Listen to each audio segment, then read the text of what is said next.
Jananeem Sharadam Devim Ramakrishnam Jagadgurum Padapadme Tayo Shritva Pranamami Muhur Muhur.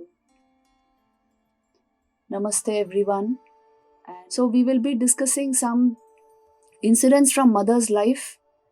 Let me go a little bit before that into the philosophical basis of this Shakti Tattva in Hinduism. Because to understand what mother is, what this Mahashakti is, why we worship her, we should understand the place of Shakti, the place of energy in this cosmic design of this universe and in what we are calling God. Why God manifests himself as Shakti? Why is Mahashakti worshipped? For the simple reason, she is the energy behind the universe.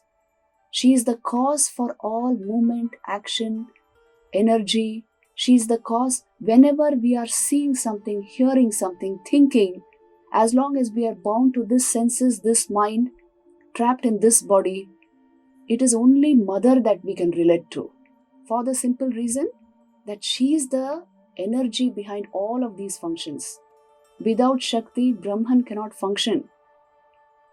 Pure consciousness comes into manifestation as life through the power of Shakti. And this is the importance of Shakti, the divine energy of this universe. So, Sankhya psychology tells us that the ultimate reality is a combination of Purusha and Prakriti. Purusha is pure consciousness, what we are calling Brahman in Vedanta. And Prakriti is what we are calling Shakti. She is the divine energizer of this universe. She is the energy which brings Brahman into manifestation as life. So, you can relate to this great Mahashakti directly. This is the Shakti Tattva. The importance of Shakti in our own system has to be understood.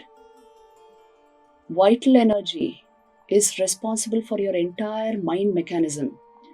Swami Vivekananda says thought itself, it is nothing but refined vital energy.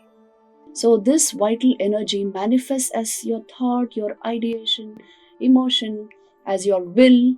It manifests as everything. Movement is due to the presence of Shakti. Thought is due to the presence of Shakti.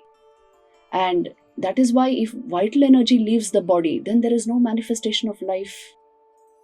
So this important point has to be understood. In the cosmic design, she is Mahashakti who enlivens consciousness and makes manifestation possible.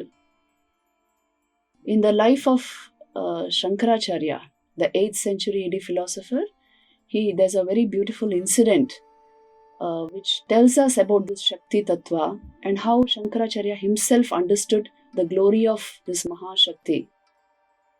Shankaracharya was going towards, this incident happened in Kashi, in Varanasi, and Shankaracharya was going towards the Ganges, the river Ganga, for his bath.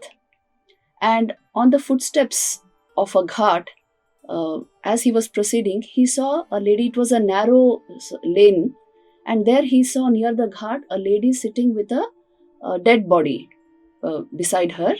And she was sitting, obviously he thought maybe it's her husband who has passed away.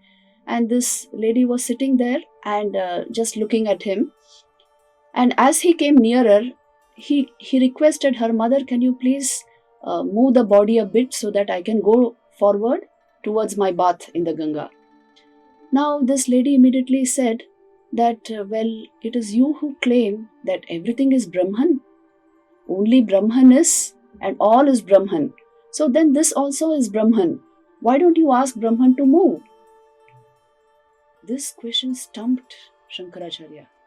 He immediately thought that this is no ordinary woman. She is actually trying to tell him that Brahman himself cannot move. It is only when Brahman is conjoined with Shakti, with vital energy, he becomes capable of life. Now vital energy has left. So although Brahman is there, he cannot manifest as life. So you see what a profound truth she is leading him towards.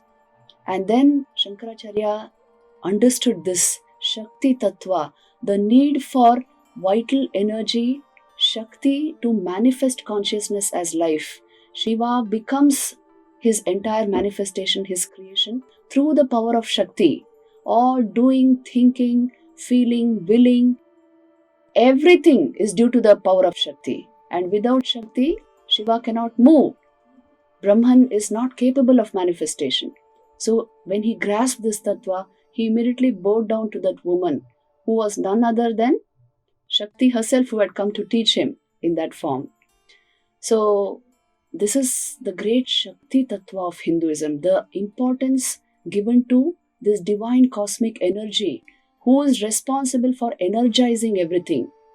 All divine personalities who have come from this culture, that is why they have been Shakti worshippers. They have understood the importance of this Shakti. Look at the life of Sri Ram.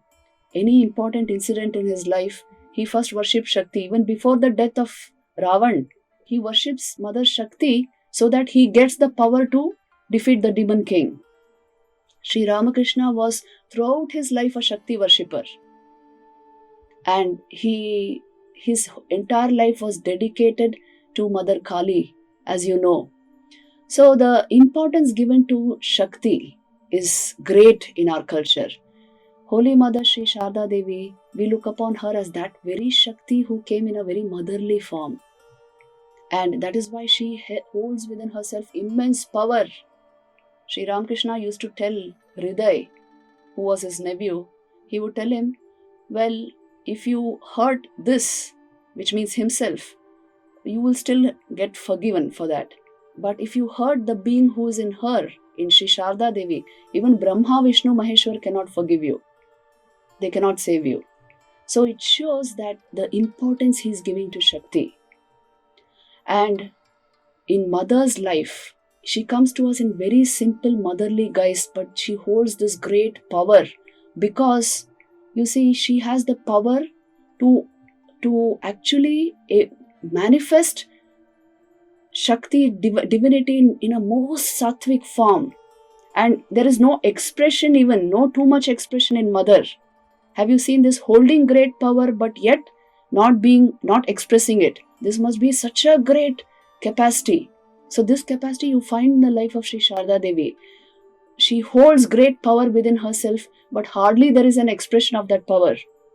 She was the person who accepted the puja of Sri Ramakrishna, isn't it, during the Shodashi puja?